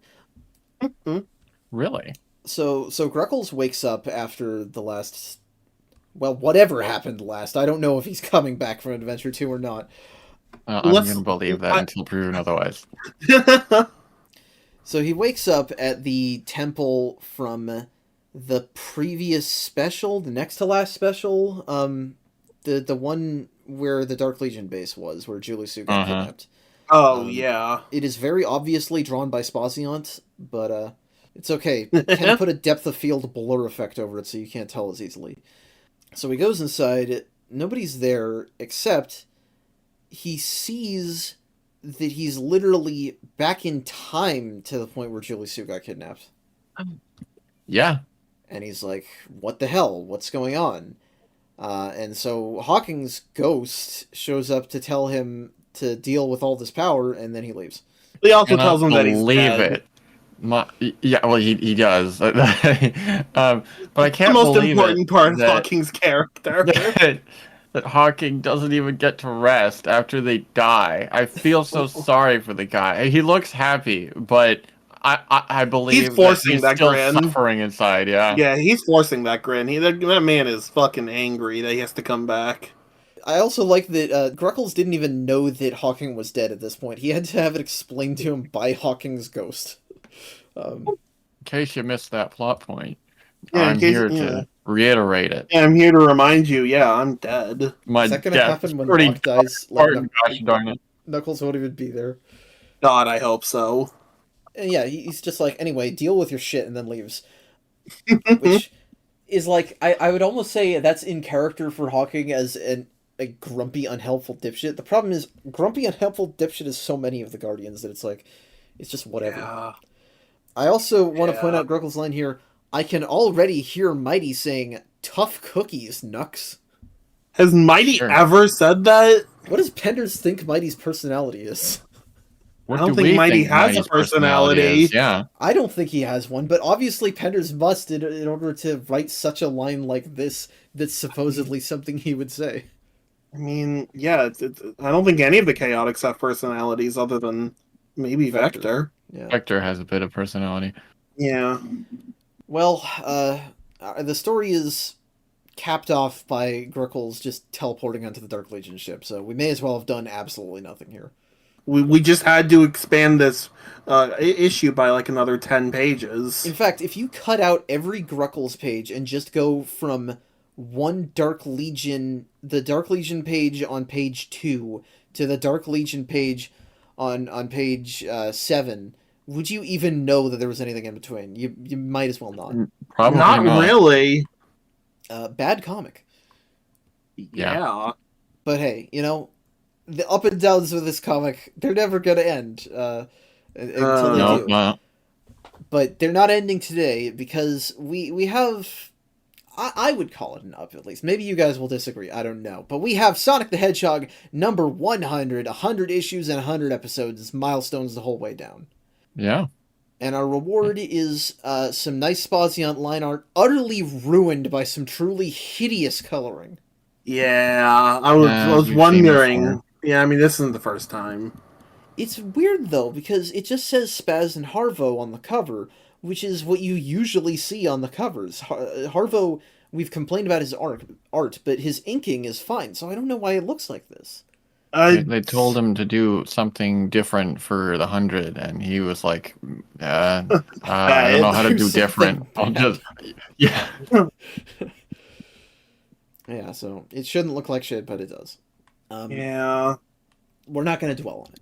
Let's move on into Reunion, Ballers and Ron Lim. With Robotnik's frightening new power of at-will roboticization and Kodos on the rampage, the Freedom Fighters are officially out of time. It's an all-out effort to stop Kodos, grab the sword, and free the Robians all in one fell swoop. And yes, we do see on the first page, Robotnik reveals what he's been working on this entire time, all that testing, all that foreboding, all that biding his time. He can now roboticize anybody just by touching them. That is actually terrifying. Yes, this is excellent. I love how they keep going all in with this version of Eggman. Like, yeah, this is the Eggman that didn't hold back at all and completely eradicated their version of the Freedom Fighters by any means necessary. I must point out that this exchange between the Overlander and him that he roboticizes when they're just like, "Oh, please, I beg you, I have kids," and his response, somehow, I can't just seem can't to care. seem to care. Bad That's chilling. ass. That is Jesus Christ. Yeah, and that's the historian guy that they captured before. We don't see him again after this. So. Yeah. Well, we do, but we see him roboticized. Yeah. That's it. We don't. Yeah, but you know. We don't see him as him. Yeah, and things are not looking good on the hero side of things either. Sally dodges Kodos for a while as Sonic is getting close there, and it looks like Arachnus may be straight up dead. Yeah, I think she's just dead. That is confirmed, I think, later. I do have that in my notes, so I assume it is. Yeah. So, whoops. No, we're not get. Just when Arachnus started maybe being interesting, possibly. No. Yeah, she's dead. Yeah. And yeah, it's Kodos rushing towards Sally, Sonic rushing toward Kodos and Sally, but no, they're both too late. Sally goes plummeting backwards over a cliff. Symbolism. It's like what happened in issue 50. My God. Oh my God, I cannot believe that we're doing this. Yeah. This is just what you have to do for all the big issues, somebody said on the writing team. You have to kill Sally. Yes, yeah. But also, well, we'll see. I do like this next page because Sonic is absolutely distraught. It's like, no, it can't be. And Rotor immediately comes up and is like, we tried our best, we were just too late. While Bunny and Tails are beating the shit out of Kodos in the background. Well, don't forget about Antoine stabbing him in the ass. Antoine, sorry. Antoine. All right, you want to know something? My microphone is in front of me. It was covering him up on the page. That's funny. He is staying low and out of the way, letting Tails and Bunny do most of the heavy hitting. Anyway, have we seen Rotor just like punch people before? I don't think we really have. He tends to rely on tech. Which he just doesn't have right now. Well, yeah. I guess he just hasn't had time to grab it, and most of it got destroyed on his mission, I'm sure. Or lost or whatever. So yeah, he's like, I'm not going to get involved in any of that. So yeah, he'll comfort Sonic. Yeah. So everyone is predictably fucked up about Sally's death for... It can't be for very long, because something is... not quite right, because a giant burst of light comes from the chasm she fell into. Mm-hmm. It's all, maybe the chasm was important. Perhaps, but don't worry, they're not gonna reveal it too early. We instead cut to Nate of all people heading towards Robotropolis. Yeah, well, he's concerned. A lot apparently. I mean, I guess wasn't he cast out of Overlander Society? He was banished. So why would he be? Yeah, he was banished from Old Megaopolis for something. I don't I remember. can't. I think Robotnik discredited him. Yes, Yeah, yes, that yeah. is what happened. I guess it's just his kind heart. I'll believe it. He does seem like a kind-hearted sort, and Sure. he'll take action when Sonic didn't. I still don't get why he was like, "Oh, the Overlanders are here and they're fine. I guess I'll keep being fine." So Maybe I'm glad it's somebody is doing something. yeah, and maybe it's that Nate figures they'll listen to a human before they'll listen to a Mobian, which is possible. That's fair. Even if it is him, if they could find it in their hearts to forgive the guy who was banned for performing human experiments. No, yeah, true. Yeah. I love my boy Eggman. Like he'll go from absolutely terrifying, and then just be like, hello, Bait. I mean Nate. Like this guy can flip on an instant. Yeah. Anyway, so after that page interrupting the story, we see the actual trick they pulled because from beneath the cliff bursts Sally, bathed in light and carrying the Sword of Acorns. Not just alive, but wielding a lot of power. Yeah, I guess. My immediate thought is to want to call this a super form. I know it isn't though. It's not much a lamer. Form. It's. I guess sword not. magic. It's just the power of the sword. It's Yeah. just the power of the stupid acorn power. Like why I hated that whole plot line where it's like, oh, you bathe in the thingamajiggies and you've got all the mystic acorn magics and there's the crown and the sword here. But now also it just makes you a superhero, all powerful. At least for the moment, it doesn't actually last all that long. But right now, just boom, zap Kodos. Ooh, win, yay, you go. The sword's vessel is She unbreakable. blasts him into the chasm, into like green smoke. Yeah, and yes, Kodos is dead. All right, cool. That's fair enough. So Whatever. I don't care about that. But what the heck? Honestly, what the yeah. heck? What I hate this trend. I hate this trend. All the characters are just getting ridiculously powered up for no reason. Like it doesn't add anything, and it's not earned. It's just you get this now because you're a hero. Go, like at least with like super forms, it is temporary in this case. Like she doesn't just stay this way for a while, but the fact that she just grabs the sword and boom, it happens. It's like, why don't you just grab the sword later? Help again. Like there's no limit built into it.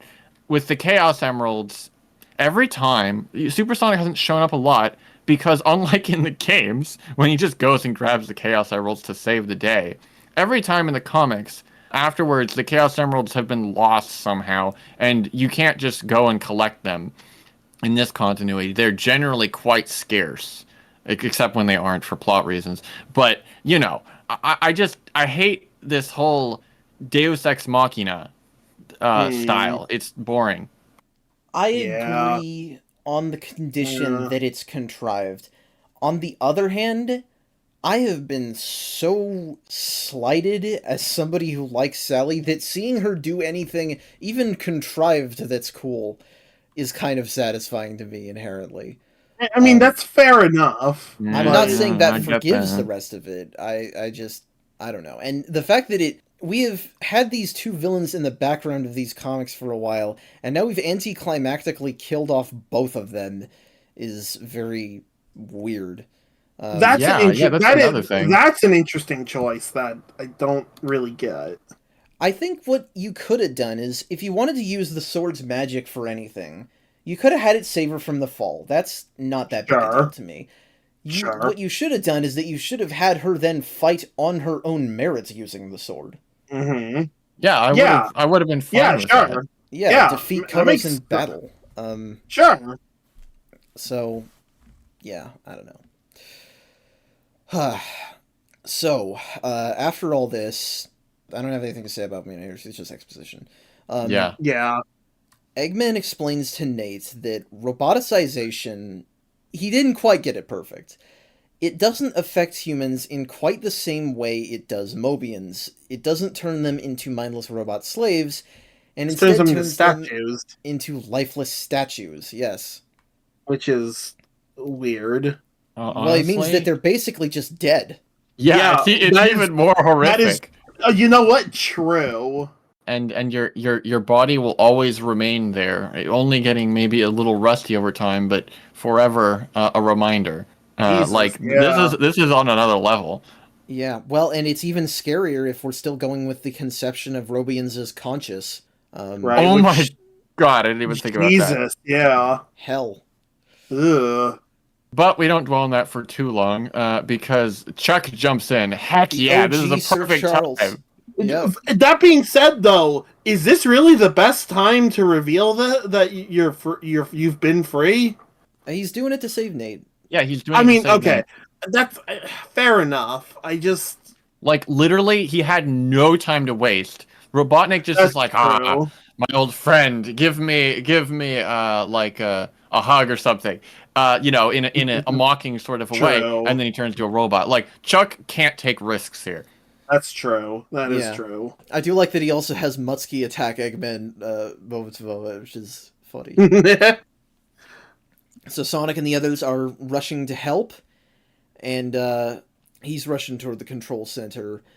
And, well, he manages to get to Nate and Chuck, but the real, actual meat of this, the actual status quo change, is that after Sonic meets up with Chuck and Nate, everybody else breaks in inside to where all of the Robians are being held, and Sally fucking frees them. After 2 years IRL of issues where they were trapped as robotic slaves, Sally... That's kind of underwhelming.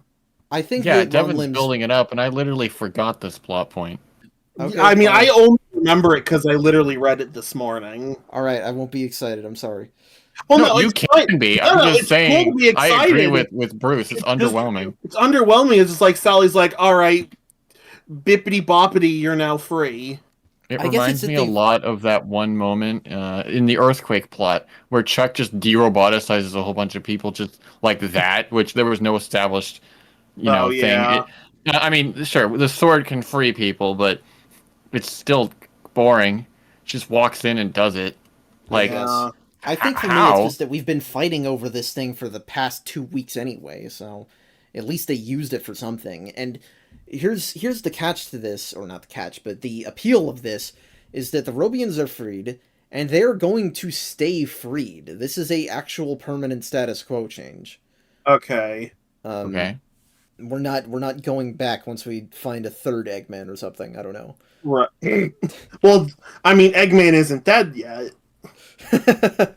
Yeah. Well, I don't expect him to die again, but you know what I mean. Sure, hope not. There is no third Eggman, by the way. These comics never bring in Dr. Nega. That's still really weird. Given his lack of appearance in any recent games, Flynn always theorizes nowadays that after Rivals 2, Eggman Nega is just dead. Jeez, okay. Anyway, that doesn't matter.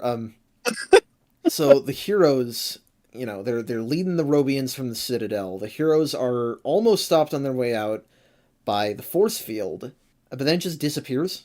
Yeah, why Yep. did it just disappear? I don't remember. Our boy Nate Oh, right, is Nate acting did behind the scenes. it. Yeah, and then he's about to get booped by Eggman. This ending That's actually almost this is almost actually a really good saved it because ending. after I'm like, wow, I don't care. They walked in and did it. Literally, they like all the overlayers are like, are we being invaded? Question mark. Because I wouldn't know because it seems like they just Sure. walked in like nobody cared. Sure. But then finally we get something here at the end. When yes, Nate deactivated the force field so that everyone could leave, and then Eggman walks over and he's just like, "I've been expecting you, Robotnik," and in response, "You'll pay for this, little man." I know. He's just accepting it. Yeah, and well, he's gonna be roboticized, but I don't know exactly how to feel about it. To be honest, it's really weird because Nate is such a strange character in this series, and never quite felt like he fit. Yeah. He's not a bad character though, and so having him make a heroic sacrifice is kind of I don't know how I feel about it as a trade-off. I guess it makes sense. An interesting idea. Yeah, I guess I have concluding thoughts, let's say, but I think I should save them for next week. Oh, okay. So yes, that's the end of that story. I don't know. I guess I guess if we're talking about milestone issues, this is the least extravagant one so far. Yeah, I mean, Yeah, it which wasn't is bad. It just had some underwhelming stuff in it, or a lot of underwhelming stuff in it. I have to wonder if maybe totally it would not feel like that if it were drawn by someone other than Ron Lim. I don't think the art's the problem not for the me. art. I It's don't. just I think it looks the fine. the art is mostly fine. It's just the plot itself is just underwhelming. See, the thing is, like, nothing really huge has been going on The lately. biggest, Like, these yeah, plot points have not been interesting, and what do you know? They don't culminate into anything terribly interesting either. the Um, only plot point that's culminated into anything is the hunt to get the sword back. Yeah, and right, I see but what you're And saying. That, it's now culminated, so we're kind of at the point where we don't really have anything else yeah, they just that kind is of like do it and coming go up. home. Yeah. Yeah, exactly. We're back to something kind of similar to what we had happen after Robotnik. The first Robotnik died. But We we didn't have even kill a no. Robotnik. Yeah, we didn't even kill a Robotnik, but that's not really the problem I have. The problem I have is like we're kind of left with no continuing plot points. Like after Robotnik was removed, we were left without a villain, and without a villain, well, they tried to make Nagus the villain, but there were other issues there. among other villains. Yeah, Yeah. among plenty of other villains, but we were left with no overarching villain. And But it was big at the time. Like, oh sure. wow, Robotnik's gone. Who knows what could happen Exactly. from here? But It could go once any you, number of directions. The problem is they but couldn't pick one. But exactly. Once you get far enough into the post-Robotnik pre-Eggman comics, it feels very much like, oh, these comics are just meandering around trying to figure out what the hell they want to do. I guess And it's it only kind of already feels like we're going back to something like that where we don't have a plot line to smoothly transition into at the moment. Yeah, I think what it is, I'm applying praise retroactively because for all Also, readers at the for all you that know, readers at the yeah, time knew, this change may not have stuck because it didn't stick the first time. Um, sure. Now, and you it's saying that the Robians being freed permanently, that does make this a bit more interesting. but I can't say that that's fair at the time, that you read it No, for the first time because you don't know what's no. going to happen. Right, looking at this as a I haven't read issue 101 yet. It's a bit underwhelming and a bit concerning. That's Well, like, and reading oh, issue 101 certainly won't fucking help you. that's great to hear. But yeah, I'm not even it's saying under. that issue's bad, just that it's weird. Part of it is that even though this is the milestone issue, we had an issue inserted under this. So this was That's actually true. issue 99 before SA2 showed up. And issue Mm, 101 is a milestone issue in that it likes to reference stuff more than it has a big climactic story. huh, interesting. that's Well, weird. that is That maybe weird. explains a little bit actually why this doesn't feel so grand. 'Cause that's Yeah, my problem. Is I expect big stories out of milestone issues when you're going to make a big right. deal. Yeah, I guess Yeah. what it is, they should have done another 4-issue arc in terms of fighting off Honestly, Kodos and yeah. realizing they having the sword. You need to add some sort of ticking time bomb effect with Robotnik and the human roboticization, and then you have the Right. heroes breaking into Robotropolis, and you need a climactic build up to Sally being able to free them, and then you Right. need to have again it's stakes is what is lacking here is the problem because Yeah. Eggman being able to roboticize somebody by touching them is extremely dangerous, but it means that if Yeah. you're not near him, you're not in any more trouble than you would be otherwise. I mean, yeah, and Yeah, that they all just walk yeah. around Eggman. The only one who was ever in any danger was Nate, who gets Exactly. saved immediately. And that's the reason I liked it at the end, is because I was like, oh, finally, they're actually using the threat that they had at the beginning, even though it is literally the last page. Yeah, Where they I'm like, should have okay, had there's something. they should have brought back Robotnik's rocket shoes and had him fly around roboticizing people. I mean, that would Gosh. be goofy, but it's something. Yeah. I'd still say it's above average. Oh, but- it's fine. Yeah, above average for a below average arc. Yeah, I mean, It's- it's cool to have this arc. It's At least above this average part of for the this hot arc. potato game of the sword, but it's below average for milestones, which have all been good up to this point. Well, hey, you know what?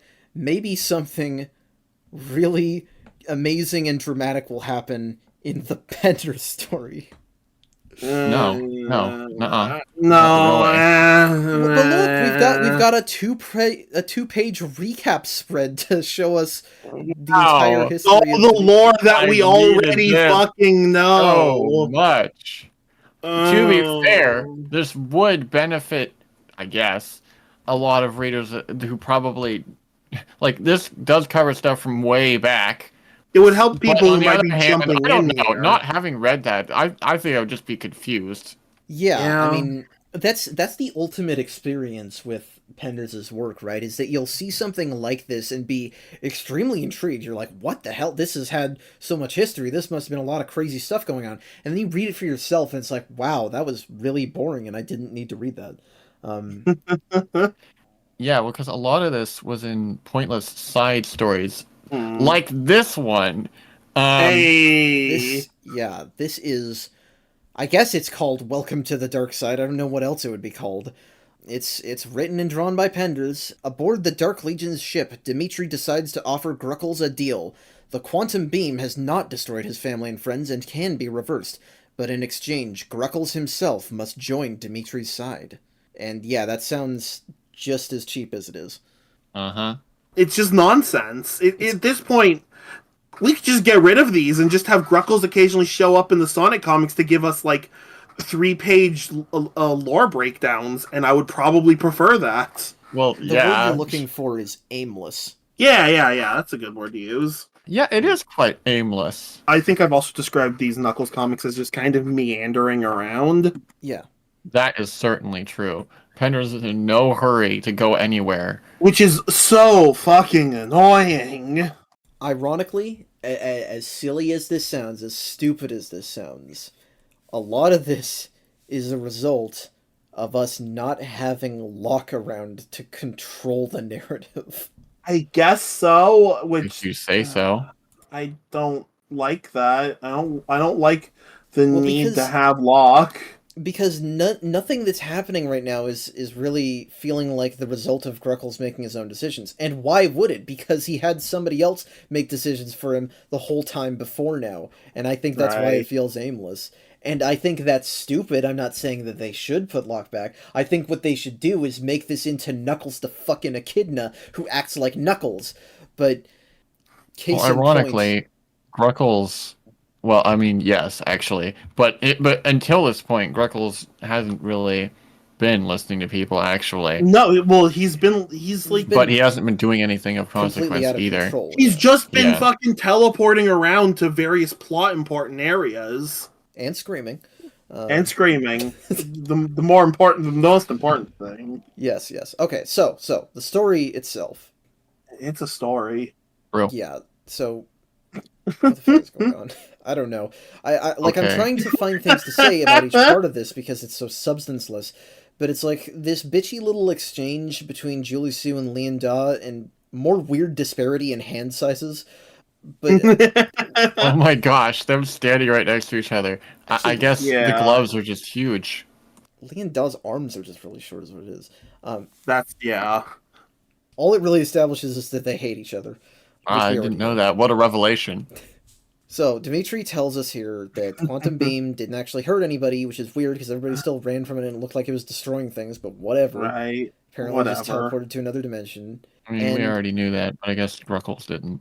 He's basically saying, I want you to join the Legion using his friends and family as a bargaining chip. And it's funny that he says that while also saying, you of all people should know we've never been the villains his people have taken us for, to Julie Sue. Like, I mean, Dimitri historically is really bad at, doing anything with any amount of precision or tact. He just kind of breaks things. So he's totally out of his element, in my opinion. Ever since he lost his god powers, he's like, all right, now I have to scheme. But guys, I'm actually a good guy. They were making Nazi salutes. Yeah. Don't think about it too hard. Join me. It'll be great. Story about the level of abuse Julie Sue suffered under his work. Yeah. He's just not that smart, despite having been like a genius scientist Oh, or something. I remember now. I remember. You're right. Reason had its day. Gosh darn right it did. Speaking of lack of reason, why do Uh, they fire the beam and then it's just Tovar and Kragok falling out of the sky? Hey, What? I that was the point where I realized I had no clue what the fuck was going on. I see why you would say that, knowing this. Yeah. So the ship shoots another beam at Angel Island, which I don't know why they did that. They cut to that after Gruckle says, "You have a deal, I'll do it," which, hey, fucking idiot.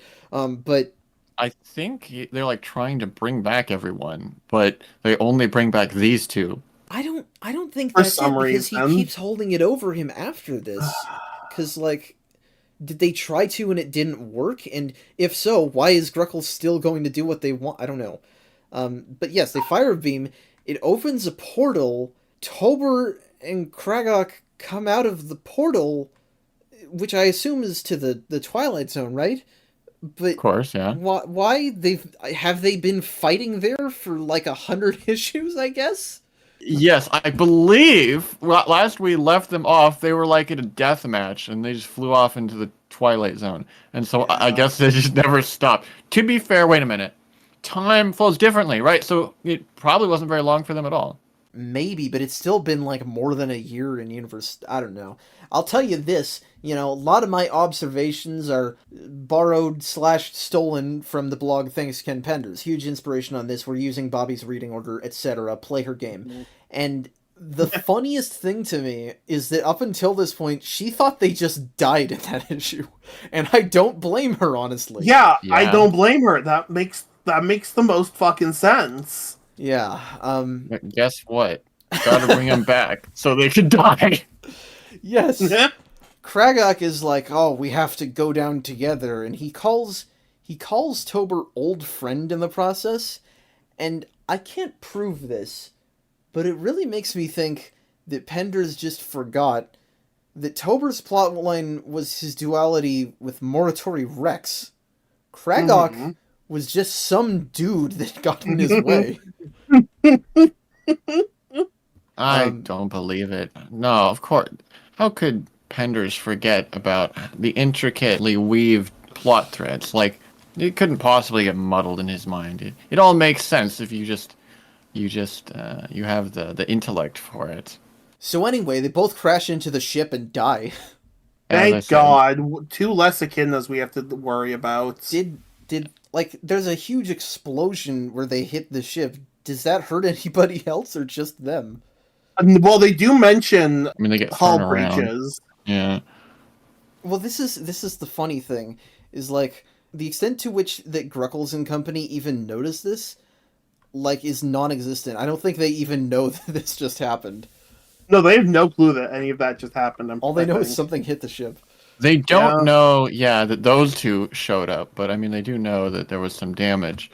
Because I assume that Gruckles joins them because now the beam's damaged. Maybe you can help. And that's why he joins, is because might as well help the only people that can bring back his friends. Yeah, I don't know. I wanna highlight here the reason that we've had Hawking appearing as a ghost these couple times was to prime us for this scene, where he appears in front of his son to guide him to the afterlife. Hey, Dad, maybe an apology for ruining my life would be in order? Remember that? Remember how not being able to tell your own son apart from Rex led to his life becoming a living hell and nearly got every other Guardian killed? Maybe That's apologies? a good point. Let's just I just want to count up here. So Hawking, he's racist, he ruined his son's life, his dimension generator thing led to a decade of isolationist bullshit from Echidnopolis, which contributed to their passivity in fighting Robotnik's conquest, creating many of the conflicts the comic faces right now. Hawking fucking sucks. I hate him. I'm glad that he's cursed to wander the afterlife forever. He's But the dude is a father though, so he cannot ever be wrong. God damn it. So they go off after Hawking makes a really fucking dumb looking face. Yeah, so the quantum cannon is destroyed by this, and Dimitri's like, Bars. well, shit. And Gruckles is like, is there anything else we can do? And Dimitri's like, well, I can show you, but my way has never been the path your side of the family has followed. God, I hate Pendra's dialogue so much. That is very clunky. And So Gruckles is wordy. like, maybe it's time I tried something new. It's like, you thought you had no choice and that they could save your family before, and then they just completely, utterly failed to do that. But for some reason, him saying this is enough to convince him to this alliance with Cyborg Matt Walsh, and that's apparently better than the Brotherhood of Democrats.